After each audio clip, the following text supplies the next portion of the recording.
पास हमेशा विचरण करती हैं, उनसे ही माँ जो है वो घिरी रहती हैं, उन्हीं के बीच में माँ रहती हैं। और माँ तक पहुँचने के लिए 15 नित्याओं का ये जो कवच है, पहले उनके आशीर्वाद प्राप्त करने नितांत आवश्यक माने जाते हैं। तो स्वामी जी उसी मंदिर पर थे जो ज्वालामालिनी देवी का मंदिर था, और उन्होंने वहाँ पर दर्शन किए ज्वालामालिनी देवी के।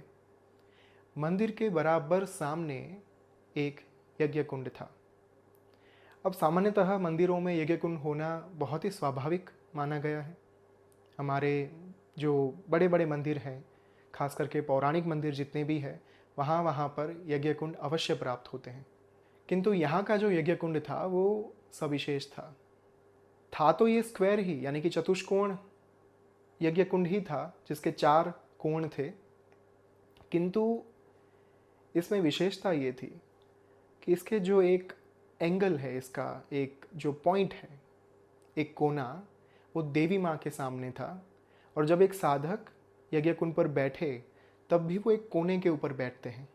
तो जब एक साधक उस यज्ञ कुंड पर बैठे, उस समय पर देवी माँ के सामने यज्ञ कुंड का एक कोना रहता था और एक कोना साधक के सामने रहता था।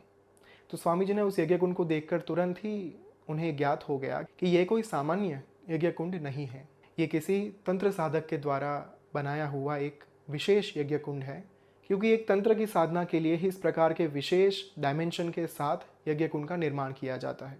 तो उन्होंने देवी माँ को प्रणाम किया। जैसे ही वहाँ से बाहर निकलने के लिए जा रहे थे, अपने शूज़ पहनने के लिए गए, कि तुरंत उन्हें पीछे से एक स्वर सुनाई दिया कि आपकी एक बहन है और एक भाई है।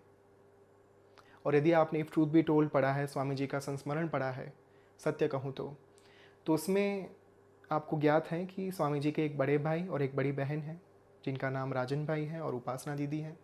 अब ये बात वहाँ पर बैठे एक साधु को कैसे ज्ञात हो सकती है? तो इस स्वर के प्रति ध्यान देने के लिए स्वामी जी मुड़े तो उन्होंने देखा कि वहाँ पर एक साधु बैठे हुए थे ऑकर रोब में, यानी कि भगवे रंग के वस्त्र में।